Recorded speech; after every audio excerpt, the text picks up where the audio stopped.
The sound that ended Nora Denis's life wasn't a gunshot. It wasn't a scream, or a sob, or the crash of something precious hitting marble floors. It was quieter than all of that. It was the heavy, deliberate groan of iron gates, the same gates she had walked through as a bride 3 years ago, roses woven through her hair, swinging shut. And locking. Click. The rain over the Denis estate had been falling for 40 minutes before Nora stopped trying to shield herself from it. What was the point? She stood barefoot on the wet cobblestone. She hadn't been given time to find her shoes. One hand pressed flat against the iron bars, the other cradling the weight of her unborn child beneath the soaked fabric of her dress. The fabric that had once been cream-colored. The dress she had chosen that morning because Leo always said she looked like peace when she wore light colors. Leo. Her husband. Dead, they said. Pronounced at 11:47 this morning. Gone before she could reach the hospital. Gone before she could hold his hand. Gone, gone, gone, and the word still didn't feel real, still sat in her chest like a stone she couldn't swallow or spit out. Behind the gate, 2 figures stood in the amber glow of the entrance hall. She could see them clearly. Marcus, her brother-in-law, in a pressed charcoal suit that hadn't seen a single drop of rain. Vivienne, Leo's mother, in a formal coat, her silver hair untouched, her face arranged into something that resembled grief but held none of its warmth. They were watching her. They had been watching her for the last 10 minutes. Neither of them moved. "You need to step back from the gate, Mrs. Denis." The guard's voice came from her left, young, nervous, but firm. She turned to look at him. He had the decency not to meet her eyes. "This is my home," Nora said. Her own voice surprised her. It came out steady, low. The voice of a woman who had not yet fully understood what was happening to her. "My husband built this estate. I have lived here for 3 years. My child," she pressed her hand harder against her belly, "my child was conceived inside those walls." The guard's jaw tightened. "I have my orders." "From who?" He didn't answer, but his eyes cut, just for a fraction of a second, toward Marcus. That was when Nora understood. Leo had been dead for less than 12 hours. And the Denis family had already decided she no longer belonged. She reached into the small bag still looped over her wrist, the only thing they'd allowed her to take, and pulled out her phone. She tried the household account first. Then the joint account. Then the emergency card Leo had given her on their wedding night, "For any storm that finds you when I'm not there." Declined. Declined. Declined. The rain fell harder. Behind the gate, Vivienne Denis finally turned and walked back inside without a word. Marcus lingered a moment longer, his gaze moving, slow and deliberate, from Nora's face down to her rounded belly and back up again. Something passed through his expression. Not guilt. Not pity. Calculation. Then he, too, disappeared into the warmth of the house, and the lights of the entrance hall dimmed. And Nora stood alone in the dark, rain streaming down the tattoo black iron of gates that would never open for her again. Barefoot, drenched, 8 months pregnant, and entirely, catastrophically alone. She didn't cry. She pressed her lips together, straightened her spine, and looked at the estate one last time, at the windows blazing with light, at the silhouettes moving through rooms that held her clothes, her memories, the nursery she had painted herself, and she made herself a promise so quiet and so savage that even the rain seemed to pull back to hear it. They had no idea who they had just created. Subscribe to see how this unfolds, and comment where you're watching from. I would love to say hello to you, just to know how far our story is reaching. The guard's name was Petter. Nora knew this because she had brought him coffee on cold mornings, because she had learned the names of every man who stood at those gates, because Leo had told her once, quietly, over dinner, that a boss's wife who knows her people's names is harder to betray than one who doesn't. Petter would not look at her. "I'm asking you one more time," Nora said. Her voice was still that strange, controlled thing, that steadiness she didn't recognize as her own. "Open the gate." "Mrs. Denis." Petter's hand moved, almost unconsciously, to the radio clipped at his shoulder. "I've been given specific instructions. If you don't step back voluntarily, I'm authorized to." "Authorized." She repeated the word slowly, the way you'd turn a stone over to see what lived beneath it. "By whom, Petter?" He said nothing. "You brought extra sugar in your coffee every Tuesday," she said. I remembered that. Every Tuesday for 2 years. She searched his face for something, a crack, a flinch, the memory of a small kindness. "Leo is not 12 hours gone and you have orders to use force against his pregnant wife." Petter's throat moved. His eyes stayed fixed on a point just past her left ear. The radio crackled. Marcus's voice came through, flat and businesslike. "Petter. Status." The guard pressed the button. "She's still at the gate, sir." "Handle it." Nora stepped back herself. Not because she was afraid, or perhaps she was, but the fear had folded itself into something harder and more useful. But because she understood, with sudden and terrible clarity, that there was nothing left to fight for here. Not tonight. Not barefoot and soaking and 8 months heavy with a child who needed her to survive the next hour before she could afford to think about justice. She turned away from the gate. She did not look back. She walked to the end of the cobblestone drive, past the iron lamppost she had decorated with white ribbon on the night of Leo's birthday, past the hedgerow she had always meant to have shaped into something prettier. When she reached the main road, the rain intensified, as though the sky had been waiting for her to have no more shelter before deciding to truly commit. She opened her bag. Inside, her phone, a lipstick, a compact mirror, a small leather wallet. Inside the wallet, 2 bank cards, both declined, a loyalty card for a coffee shop she'd never finish filling, and a single item of jewelry she had almost left behind. A thin gold bracelet. Plain. No stones. Leo had clasped it around her wrist on their first anniversary, and she had worn it every day since without thinking about it. The way you stop noticing a thing that has simply become part of you. She held it in her palm and looked at it for a long moment. Then she closed her fingers around it and started walking. The pawn shop on Velta Street was the kind of place that asked no questions because its entire business model depended on people who needed no questions asked. The man behind the counter had a grey mustache and eyes that had seen too much to be surprised by any of it. He looked at the bracelet, then at Nora, soaking wet, barefoot, enormous with child, and had the basic human decency to offer her a fair price without trying to negotiate her desperation down to pennies. She walked out with enough cash to last 3 days if she was careful, and the address of a building 2 streets over where a woman named Celia rented rooms weekly, no lease required. The room was on the 4th floor of a building that smelled of damp walls and old cooking and the particular exhaustion of people who had fallen through every softer surface available before landing here.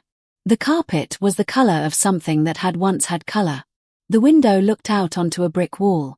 The radiator made a sound like it was suffering. Nora sat on the edge of the bed and pressed both palms flat against her stomach. The baby moved. A slow, rolling shift, an elbow, perhaps, or a knee, the casual assertion of a small life that had no idea what kind of world was waiting for it. "I know," Nora said quietly. "I know." She didn't sleep that night. She lay in the dark and made lists in her mind, practical, ordered, methodical, the way Leo had always said she approached a problem. What she had, what she needed, what her next 3 moves were. In the morning she bought bread and soup from the corner shop. She bought a cheap pair of sandals from a bin outside a discount store. She sat in a laundromat and dried her dress while wrapped in a paper-thin towel and watched a talk show on a mounted television with no sound, just the captions scrolling, and felt, for the first time in 3 years, the particular sensation of being completely invisible to the world. She was not sure yet whether that was a vulnerability or a weapon. 47 miles north of the city, in a safe house that appeared on no deed and no registry, a man who was legally dead sat in front of a laptop and watched a grainy feed from a traffic camera on Velta Street. Leo Denis had a particular stillness to him that people often mistook for calm. It wasn't calm. It was the practiced, muscular restraint of a man who had spent 20 years making decisions that cost lives, who had learned early that the space between impulse and action was where everything important happened. He watched Nora walk out of the pawn shop. He watched her stop at the corner, look down at the cash in her hand, close her eyes briefly, and then look up, the way she always did when she was recalibrating, resetting, pulling herself back from the edge of something. He had always loved that about her. That refusal to stay down. That quiet, furious insistence on remaining vertical.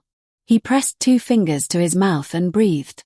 Beside him, his most trusted man, A former soldier named Drav who had followed Leo for 15 years and would follow him into a burning building without being asked, said nothing. Drav knew better. He had seen the look on Leo's face for the past 18 hours, and he understood that any word he said that was not strictly operational would be the wrong one. Leo had not told Nora the plan. That was the part that sat in his chest like a blade, clean, precise, and agonizing. He had not told her because the plan required everyone to believe he was dead, and Nora was many things, but she was not a woman built to perform grief she didn't feel. She would have given it away. A look, a hesitation, some small refusal of the body to cooperate with the lie. And if the family had suspected she knew, if they had believed for even 1 hour that she was not genuinely shattered, they would not have simply locked her out of the estate. They would have done something far worse. So he had kept her in the dark. He had made that choice with full understanding of its cost. And now he sat 47 miles away and watched the woman carrying his child walk down a street in borrowed sandals, and he told himself, he kept telling himself, that this was necessary. That it would be over soon. That every day she survived this, he was building her something better on the other side. The blade in his chest twisted anyway. The family's moving fast, Drav said finally, setting a tablet on the table. Faster than you predicted. Leo pulled his gaze from the laptop. He looked at the tablet. And something in him went very, very quiet. The private collection had taken Leo 11 years to build. Not the weapons, those were operational, interchangeable, tools of a trade. Not the cash reserves, not the vehicles, not the network of properties held under shell companies. Those were infrastructure. Expected. The collection was something else. First edition books, acquired one by one from estate sales and private auctions. A pair of bronze figures he had bought from an elderly sculptor in Naples who had cried when Leo paid him double the asking price.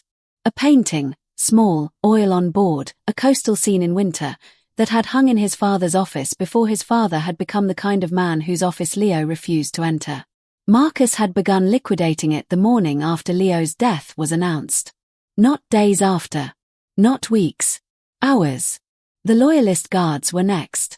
6 men who had served Leo personally, who knew the family's real architecture, who understood where the bodies were buried in the most literal sense, were dismissed by sundown with a severance payment and a politely worded threat embedded in the paperwork they were asked to sign.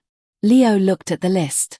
He looked at the names of men who had stood outside his door, who had tasted food before he ate it, who had driven Nora to her prenatal appointments when he couldn't. He looked at them being discarded in a single afternoon. They're not cleaning house, Leo said. His voice was very soft. They're erasing me. Drav didn't answer. They both knew he was right. How long before they get to the offshore accounts? Leo asked. If they have Carmine's cooperation. 2 weeks. Maybe less. Carmine. Leo's youngest brother. The one who had always smiled the most. Leo closed the tablet and sat back. He thought about the painting of the winter coast. He thought about the sculptor in Naples who had cried. He thought about Nora on the edge of a bed in a room that smelled like damp walls, talking to their unborn child in the dark. He made a list in his mind of the names he would address first. He did not rush the list. He was careful with it. Methodical. He had not survived 20 years at the top of something vicious and complicated by being hasty. But he did not take long. On the 3rd day, Marcus came to Velter Street. Nora didn't know how he had found her. Later, she would trace it back to a loyalty card transaction at the corner shop, a small stupid oversight, the kind of mistake you make when your mind is occupied with survival and you forget that the people hunting you have resources, but she opened the door of room 4C and there he was. Marcus Denis. Her brother-in-law. 39 years old, silver beginning at his temples, a face that had always been handsome in a way that made her vaguely uneasy, as though the handsomeness were a feature installed for professional purposes. He looked around the room with an expression he was careful to keep neutral. You didn't have to do this, Nora, he said. Not unkindly. That was the thing about Marcus. He was never unkind. He was simply precise. There was no reason for this. You had my cards cancelled, she said. She didn't invite him in. She stood in the doorway, one hand on the frame. You had the guards lock me out in the rain. Those were administrative decisions made in a very chaotic 24 hours. He tilted his head slightly. Emotions were high. Perhaps some things moved faster than they should have. I'm here to discuss a better arrangement. Are you? He reached into the interior pocket of his jacket and produced a document. Clean white paper, precise margins, the name of a law firm at the top that Nora recognized as the firm the Denis family used for arrangements they needed to appear legitimate. The child, Marcus said, and something in the way he said it, the child, not your child, not Leo's child, made her fingers tighten on the doorframe. The Denis estate has certain entailments. Inheritance structures that predate Leo and will outlast him. If the child is born and registered as a Denis heir, there will be legal complications for the family's ability to restructure. Restructure, Nora repeated. There is a provision here, Marcus continued, that would ensure you are financially comfortable for the rest of your life. A house, fully paid. A monthly income, significant. College funds, medical coverage, everything a mother would want for her child. He held the document out to her. In exchange for a simple relinquishment of the child's claim to the Denis estate. Nora looked at the document. She did not take it. She thought about Leo's voice on their wedding night. The Denis name is a complicated gift, Nora. Heavy. But it is the most protected thing I can give our children. No one touches what carries that name. She thought about him clasping the bracelet on her wrist. She thought about the bronze figures in Naples, the winter painting, the 6 dismissed guards, men being erased from a life that was already being quietly, efficiently dismantled by people who had eaten at their table. She thought about the baby's elbow pressing against her palm in the dark. You want me to sign away my child's birthright, she said, so your family can take what Leo built without a legal challenge from his heir. Marcus's expression didn't change. I want you to consider your options practically. Get out of my doorway. Nora. I said get out. The steadiness in her voice had a different quality now. Not the shock steadiness of the first night. Something older. Something that had been hardened by 3 days of cold rooms and declined cards and a baby pressing against her ribs to remind her it was still alive and still needed her to keep going. You tell Vivienne, you tell all of them, that I haven't signed anything. That I won't. And that every day they spend trying to erase Leo's name from that estate, I'm keeping a record. Every transaction. Every dismissed guard. Every item from that collection that gets sold. She met his eyes. Tell them I am very good at keeping records. Marcus looked at her for a long moment. The professional pleasantness didn't leave his face, but something shifted behind it, a reassessment, quick and involuntary, the look of a man who had walked in expecting one kind of conversation and found himself in another.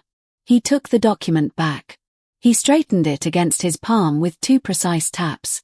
This offer has an expiration, he said.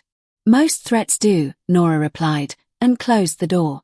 She stood on the other side of it, both hands pressed flat against the wood, and listened to his footsteps recede down the hallway. She waited until she heard the stairwell door open and close. Then she let herself exhale, long and slow and shaking slightly at the edges, and turned back to the room. The radiator was still making its suffering sound. The window still faced the brick wall. Nora sat down on the bed, pulled the notepad from the nightstand drawer, and wrote the date at the top of the first page. Beneath it, she began her list. Every name she could remember. Every transaction she had overheard. Every piece of the collection she could describe from memory. Every guard who had been dismissed and what they knew. She wrote in the small, precise handwriting Leo had once teased her about. You write like someone who never wastes a word, Nora, and she did not stop until her hand ached and the room had gone fully dark and the baby had settled into the long, steady rhythm of sleep against her ribs. She set down the pen. Outside, the city moved through its ordinary night. Sirens in the distance, someone laughing 3 floors below, the smell of rain returning to the air. Nora Denis, who had walked barefoot out of iron gates with nothing but a gold bracelet and a promise she'd made to herself, looked down at the pages she had filled. Then she looked up.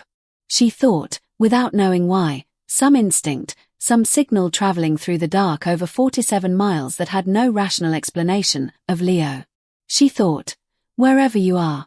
She thought, I hope you know what they're doing. She thought, I hope you're coming. And then she turned off the light, lay down on her side, curved her body around her child, and slept, for the first time in 3 days, without dreaming. Subscribe to see how this unfolds, and drop a comment telling me where you're watching from. I would love to say hello to you, just to know how far our story is reaching. The bar was called Sully's, and it was the kind of place that didn't appear on any food critics list or city guide. It existed in that particular stratum of the city where people came to drink without being seen doing it, where the lighting was calibrated to obscure rather than flatter, where the bartender's most essential qualification was a functional indifference to other people's business. Nora had walked in on a Wednesday morning and asked to speak to whoever did the hiring. The woman who emerged from the back office was named Bet, late 50s, reading glasses pushed up into iron grey hair, the kind of face that had stopped being surprised by anything approximately 30 years ago. She looked at Nora the way the pawn shop man had looked at her, with the practiced eye of someone who understood that a woman in this condition, asking for work under these circumstances, had a story she wasn't going to share, and that was perfectly fine. You have experience? Bet asked. I can learn anything in a single shift, Nora said. Bet studied her for a moment. You're 8 months along. 7.5. You'll need to sit when your feet swell. I'll need a stool behind the bar, then. Something that might have been approval moved across Bet's face. Brief, economical. Cash. Under the name I give you on the schedule. No questions from you, none from me. That's exactly what I need, Nora said. The name on the schedule was Rita. Nora Denis, wife of the most feared man in the city's criminal architecture, learned to pour a correct measure of whiskey without a jigger by the end of her first hour. She learned which regulars wanted conversation and which ones wanted to be left alone by the end of her first evening. She learned that her feet did, in fact, swell by 10 o'clock, and that the stool Bet produced without being asked, set behind the bar at exactly the right height, was the single most welcome piece of furniture she had ever encountered. She worked. She kept her head down. She smiled at the right moments and disappeared at the others. And she listened. Because Sully's, it turned out, was the kind of place where a certain category of men came to talk when they didn't want to be heard by the kind of people who usually listened.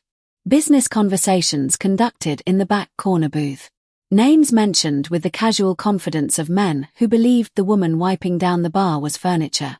Nora had grown up in a house where her father's colleagues had treated her the same way. She had always had excellent hearing. She noted what she heard each night in the small notepad she kept in her apron pocket. Initials, fragments, the names of companies that meant nothing on their surface and everything beneath it. She added them to the pages she'd already filled in room 4C. The document was growing, taking shape, becoming something with weight. She didn't know yet what she would do with it. But she kept building it, the way you keep a fire going when you're not yet sure what you'll need to cook. It was on her 9th night at Sully's that she found the obituary. Not Leo's, she had avoided that deliberately, had not read it, could not read it, some primitive and irrational part of her refusing to put those words in front of her eyes as though doing so might make the lie permanent. What she found was a secondary piece, the kind of article that appears a week after a significant death, the retrospective that journalists write when they want to fill space with speculation. A customer had left a folded newspaper on the bar. Nora almost moved it without looking. Then a name in the body text caught her eye. Dr. Emile Voss. She knew that name. She had heard it precisely once, 8 months ago, in a conversation she was not supposed to have overheard. Leo on the phone, very late, speaking in the low controlled voice he used when something required absolute precision. She had heard him say, Voss can certify anything. He's been on the Denis payroll for 15 years. She unfolded the paper slowly. Dr. Emile Voss, the article noted, had retired abruptly from his position at the city's most prestigious private hospital 3 weeks prior, which was, Nora calculated with sudden cold clarity, approximately 10 days before Leo's death was announced. The article mentioned it only in passing, a footnote in a longer piece about staff changes at the hospital. It meant nothing to a general reader. To Nora, standing behind a bar in a place she was calling herself Rita, it meant everything. A doctor who could certify anything. Gone from his post before Leo's death certificate was signed. And Leo, Leo with his tattoos and his stillness and his absolute belief that the only way to survive was to see the threat before it arrived. Leo who had always been 3 moves ahead. She set the paper down. Her hands were perfectly steady. The question that moved through her was not whether the death had been staged. She was almost certain, now, that it had been. The question, the one that lodged itself beneath her sternum and stayed there, cold and immovable, was simpler and far more devastating. Did he know they would do this to me? Did he stage his death and calculate that his family would lock his pregnant wife out of the estate in the rain, cancel her accounts, send his brother with a document designed to strip her child of everything, and decide that was an acceptable cost? Did he look at all of that, weigh it, and choose his cover anyway? She picked up a glass. She polished it. She set it down. She did not have the answer. And she understood, with the particular intelligence of a woman who had spent 7.5 months building something in the dark, that she would not let herself be destroyed by a question she couldn't yet resolve. She would file it. She would keep it. She would wait. And when she saw him, if she saw him, she would ask it to his face and she would know the truth from the way he answered. She went back to work. The first one was a man named Torben Feld. He had been a minor player for years, a logistics coordinator, useful but unremarkable, until the week of Leo's announced death, when he had apparently received a very significant promotion courtesy of Marcus Dennis and had begun overseeing the movement of 3 of Leo's most sensitive shipping contracts. He arrived at his office on a Tuesday morning to find his entire digital infrastructure had been wiped. Every contact, every encrypted file, every back-channel communication, gone with a precision that suggested someone who knew exactly where everything was stored. His new business partners, 2 men from out of the city who had been very enthusiastic about filling the vacuum Leo's death had created, received anonymous packages that same morning containing documentation of their cooperation with Torben that they would have been extremely distressed to have shared with any regulatory authority. They were on planes out of the city by noon. Torben Feld was not prosecuted. He was simply rendered inoperative. His phone stopped working. His accounts froze. His access to anything Dennis adjacent evaporated overnight, as though a hand had reached down and quietly unplugged him from every system he relied upon. Leo had always preferred surgical to theatrical. The second was a property lawyer named Stax, who had been processing the sales of Leo's private collection with what Leo considered an unseemly enthusiasm. Stax found, on Wednesday morning, that 3 of the sales he had already processed had been legally contested by an anonymous third party with documentation suggesting the collection had been transferred to a private trust before Leo's death. A trust whose paperwork was airtight, whose filing date predated any of the family's claims, and whose beneficiary was listed as a child not yet born. Drav had handled the paperwork. Leo had signed it from the safe house 3 days after his death. He had not protected the collection in time. But he had protected what mattered most.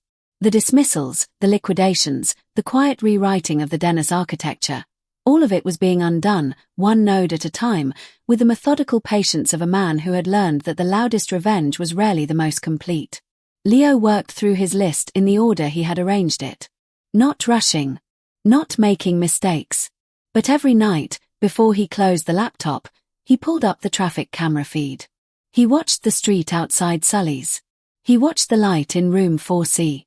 He watched Nora move through a world that had been stripped down to its bones around her, and he watched her, jaw set, spine straight, hands steady, refuse to fold. He had been watching her do this for 3 weeks now. He had fallen in love with her 3 years ago. He was falling in love with her again, in a completely different register, watching her survive something he had put her in the path of. Soon, he told himself each night. 1 more week. The blade stayed where it was. The Dennis family held the official memorial on a Friday. They had waited 4 weeks, long enough for the initial shock to settle, long enough for the legal arrangements to be substantially completed, long enough, Nora suspected, for them to feel secure. The venue was a private funeral hall on the east side of the city, the kind of place with dark wood paneling and flowers that cost more than her monthly rent in room 4C. Vivienne had apparently selected white lilies, which struck Nora as an interesting choice for a woman who had not once in 3 years offered her daughter-in-law anything resembling warmth. Nora had received no invitation. She went anyway. She had used the last of Bet's cash advance to buy a single black dress, simple, fitted above and loose below, the only style her body would accommodate, and a pair of low black shoes, and she had stood in front of the small mirror in room 4C and looked at herself for a long moment before leaving. She looked like a woman attending her husband's funeral. She looked like grief and fury compressed into something formal and controlled. She looked, she thought, like someone the Denis family had catastrophically underestimated. She arrived 15 minutes after the service began. She took a seat at the back. Several heads turned when she entered. She watched the recognition move through the room in a slow wave. There was Vivienne, there was Marcus, there were cousins and associates, and the various satellites of a powerful family gathered to redistribute its gravity now that its center was officially declared gone. Marcus saw her first. Something moved across his face, surprise, then irritation, then the professional recalibration that was his most consistent feature. He said something quietly to the man beside him. Nora sat with her hands folded over her stomach and looked at the photograph of Leo that had been placed at the front of the room. Large, framed in dark wood. He was wearing a suit she recognized, from a night 3 years ago, a charity dinner where they had danced badly and laughed about it in the car home. She looked at his face in the photograph and thought, I know you're not dead. I think. I believe. I am almost certain. She thought, if I'm wrong, I will grieve you for the rest of my life and that will be its own long story. She thought, but I don't think I'm wrong. The service proceeded. A man she didn't recognize gave a eulogy that managed to be both elaborate and hollow. Vivienne sat in the front row with the specific posture of a woman managing a performance. Marcus kept glancing back at Nora with the expression of someone trying to calculate a variable that refused to resolve. Then the side door opened. The sound it made was small. A soft, mechanical click, the same sound, it occurred to Nora with a clarity that felt like cold water, as the iron gates. The same sound that had ended one version of her life. Several people looked toward the door. Then looked again. Leo Denis walked into the room. He was wearing black. His neck tattoos disappeared into his collar. His expression was the particular controlled stillness that she had spent 3 years learning to read. He looked at the room with the eyes of a man who had seen everything in it before he entered and had arranged himself accordingly. Then he looked at Nora. For 3 seconds, she counted them, absurdly. Later, neither of them moved. What passed between them in those 3 seconds was not a conversation that had words. It was something older. A reckoning and a recognition. A question asked and an answer that was not yet fully given but was at least acknowledged as owed. Then Leo turned to the room. The silence that followed was the loudest thing Nora had ever heard. Vivienne's composure, assembled over 70 years of a life lived in proximity to violence, cracked for the first time. Marcus pushed back from his seat. 3 men near the door reached for things inside their jackets and then, looking at the doorway behind Leo, where Drav stood with 2 other men and expressions that closed all available doors, did not complete the gesture. You're welcome to sit down, Leo said to his brother. His voice was quiet. Conversational. The voice he used when no volume was necessary because the weight of what he was saying did the work on its own. This won't take long. What he said next was not a speech. It was a series of statements, delivered without theatrics, each one landing with the specific gravity of a man who had documentation for every word and wanted that to be understood. The liquidated collection, now legally frozen. The dismissed guards, each of whom had signed new agreements in the past 72 hours. The business partners, already scattered. The lawyer stacks, whose license was under review. The offshore accounts, which the family would find inaccessible by morning.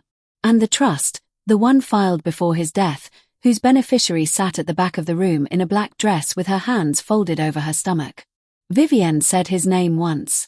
Leo looked at her, and the look was not hateful, it was something more complete than hate, something that had passed through hate and come out the other side as a final and permanent closing. You chose fast, he said to her. I expected a week, maybe 2. You chose hours. He held her gaze for a moment. That told me everything I needed to know that I had hoped I was wrong about. He walked to the back of the room.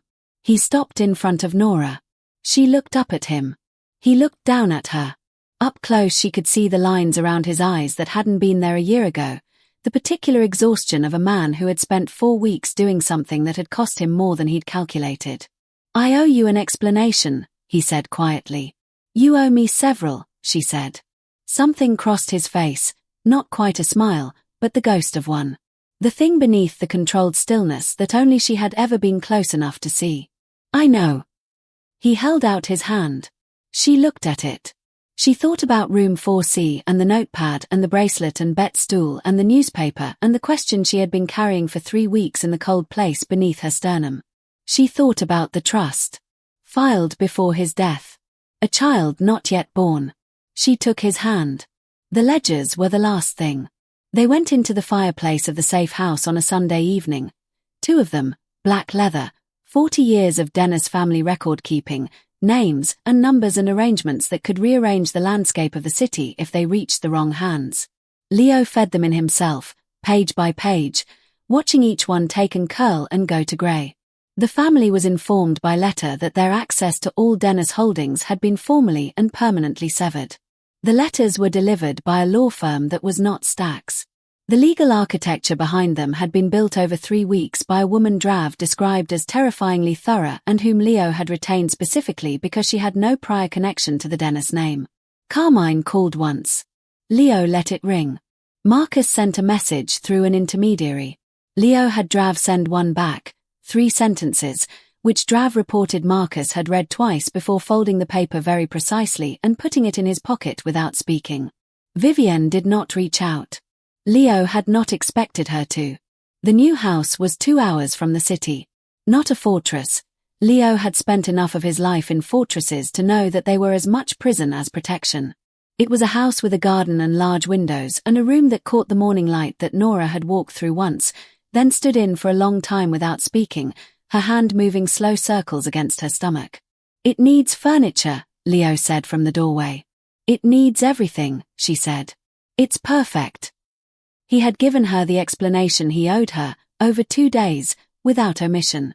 He had told her about Voss, about the staging, about the 4 weeks in the safe house watching the camera feeds.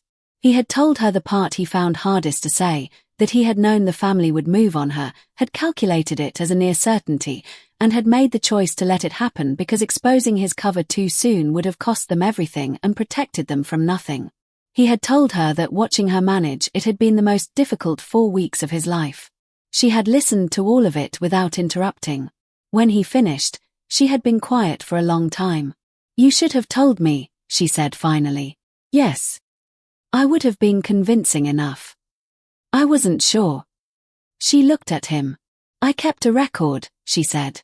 "Every transaction, every name, every dismissed guard. Every conversation I overheard at a bar where they called me Rita and thought I wasn't listening." She held his gaze. "I was building a case, Leo. I didn't know for who. I didn't know if you were coming back or if I was going to have to use it myself." He was quiet. "Your child," she said, "was going to have her inheritance protected whether her father came back or not." Her. The word landed in his chest and stayed there. "Her," he said. Nora looked down, then back up at him, and for the first time in 4 weeks something in her face opened fully. Not a performance, not the controlled survival face she had worn through everything, but the real thing underneath it, soft and tired and furious and tender all at once. "I found out at the appointment," she said. "You missed it." "I know." The word came out of him differently than he intended. Low, rough at the edges. "I know I did." He crossed the room. She let him. He put his hand against her stomach, careful, deliberate, the hands that had done so many irreversible things, gentled into something entirely different, and felt, almost immediately, a small firm push against his palm. An elbow. A knee. The same casual assertion of a life that had no idea what it had already survived. He didn't speak for a moment. "Tell me her name," he said. "We'll decide together," Nora said. "That's how we're doing things now." Leo looked at her. She looked back at him, and the look contained everything. The bracelet, the pawn shop, the bar, the notepad, the question she had held in the cold place for 3 weeks, and the answer she had decided to accept, provisionally, with full awareness that he was in her debt and full intention of collecting. "Yes," he said. "We are." Outside the window of the room with the morning light, the garden was overgrown and the trees needed work, and the sky over the hills was the specific pale blue of a day that had not yet decided what it was going to become. The Denis family, the old one, the cold one, the one that had stood behind iron gates and watched without moving, was finished. Its ledgers were ash. Its name was being quietly, permanently detached from everything Leo had built. What came next would carry a different weight. What came next had its hand pressed against her father's palm and was already, apparently, entirely unimpressed by the difficulty of the world it was about to enter. Leo decided, standing in that room, that she was going to be extraordinary.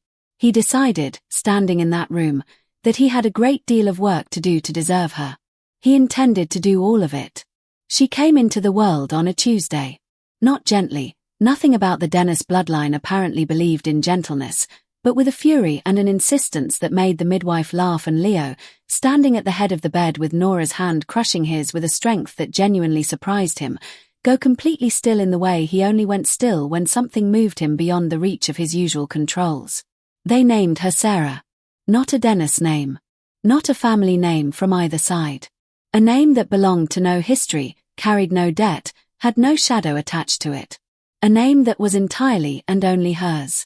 Leo held her for the first time with the careful, almost frightened precision of a man handling something that mattered more than anything he had ever been asked to protect. Sera looked up at him, dark eyes, unfocused, categorically unimpressed, and made a sound that was not quite a complaint and not quite an acceptance, and somehow, perfectly, both. "She already doesn't trust you," Nora said from the pillow, exhausted and luminous and watching him with an expression he felt in the center of his chest. "Smart," Leo said quietly. "She's right not to. Yet." Nora reached out and touched his arm. Just that. Just her hand on his forearm, where the edge of a tattoo disappeared under his sleeve. "Yet," she agreed. It was Drav who brought the news about Marcus, 6 weeks after Sera was born. Leo was in the garden, overgrown no longer, cleared and planted with things Nora had chosen from a catalogue she'd studied with the same focused attention she brought to everything.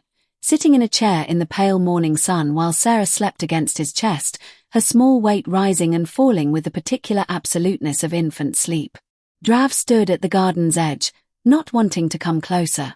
He had become, in recent weeks, unexpectedly careful around the baby. As though her existence had introduced a variable into his operational worldview that he hadn't fully processed yet.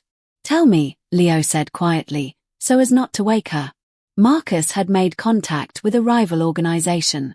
Not subtle contact, the kind made by a man whose patience had run out and whose pride had overridden his judgment. He had offered information.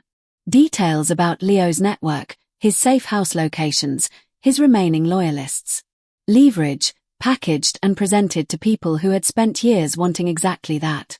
The meeting had been held in a hotel on the east side of the city. What Marcus had not known, could not have known, was that 2 of the men across the table from him had been on Leo's payroll for longer than they'd been on anyone else's. The entire conversation had been recorded. Every detail he had offered, every location he had named, had been fed back to Drav within the hour. Every location except the one that mattered. The house with the morning light. The garden. The child sleeping against her father's chest. That location Marcus didn't have. Leo had made certain of it. "And?" Leo said. "He's been detained," Drav said carefully. "Privately. The men he met with have communicated that they consider the matter closed and have no further interest in Denis family business in any direction." Leo looked down at Sera. Her hand had found the fabric of his shirt and was gripping it in sleep, that involuntary newborn grasp, ancient and absolute. "And Vivienne?" he asked. Drav was quiet for a moment. "She had a stroke. 2 weeks ago. She's in a care facility. He paused in the way he paused when delivering information he found difficult to categorize. "She's been asking for you." Leo sat with that for a long time. The garden moved around him, light through leaves, the sound of something small moving in the hedgerow. "No," he said finally. Drav nodded once. He understood, as he always did, that the word was complete. Nora found the camera in the study on a Thursday afternoon. Not a surveillance camera, a small, personal device, the kind used for recording. It was tucked behind a shelf of books she hadn't yet unpacked, positioned to capture the desk where Leo sometimes worked in the evenings. Old. Unused for years, by the dust on it. Left behind by whoever had owned the house before. She held it in her palm for a moment. Then she set it on the desk. When Leo came in, she was sitting in the chair, Sera in the bassinet beside her, the camera on the desk between them. Leo looked at it. Then at her. He picked it up, examined it, set it back down. Not mine, he said. I know, she said. I knew before I showed you. She paused. But I showed you anyway. He looked at her. That's how we're doing things now, she said. It was the same sentence she had said to him in this room weeks ago, about naming their daughter, about the fundamental restructuring of how they operated. She said it the same way, not a request, not a question. A statement of terms that had already been agreed to and would simply be honored. Yes, Leo said. The same answer he had given then. She held his gaze for another moment. Then she stood, lifted Sera from the bassinet with the easy confidence of a woman who had found her footing in this entirely, and moved to the window. There's something else, she said. He waited. I've been contacted by someone. She kept her eyes on the garden. A journalist. She's been investigating the Denis family's financial activity for 2 years. She has most of the story, the shell companies, the legitimate businesses that weren't. She's missing the documentation that would make it publishable. Nora turned. I have that documentation. Leo was very still. The notepad, he said. And everything I've added to it since. She looked at him with the clear, level gaze that had first made him understand, years ago, that she was someone who saw exactly as far as she looked and never pretended otherwise. If this goes to print, it exposes the Denis name completely. Everything your family built. Everything you were part of.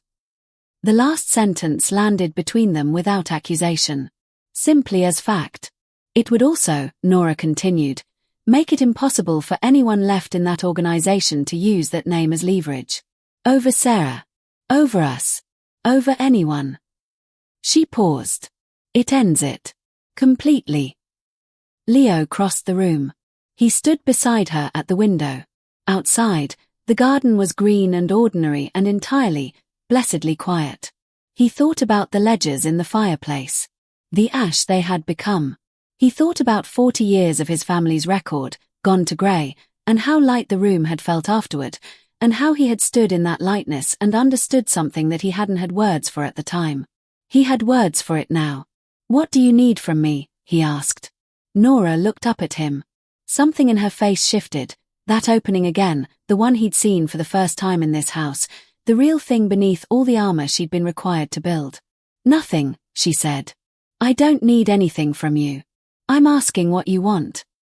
He thought about his daughter's hand gripping his shirt in the garden. He thought about Nora in room 4C, filling pages in the dark, building a case for a future she wasn't certain she'd have anyone to share with. He thought about iron gates and rain and the specific sound of something locking. Do it, he said. The article ran on a Sunday. It was thorough. It was documented. It named names with the careful precision of a journalist who had spent 2 years ensuring she could not be successfully challenged on a single detail. The Denis family's financial architecture, the companies, the arrangements, the people who had looked the other way in exchange for the comfort of looking the other way, all of it laid out in language that was factual and devastating and entirely, irreversibly public. Leo read it at the kitchen table while Sera sat in her chair beside him, engaged in the serious business of attempting to fit her entire fist into her mouth. Nora poured 2 cups of coffee and set one in front of him and sat across the table, and they read it together in the ordinary morning light. His phone had notifications. He turned the screen face down. How do you feel? Nora asked. He considered the question genuinely, which was something he had been practicing. Being asked how he felt and not deflecting immediately into what he was going to do about it. Like something's been set down, he said finally.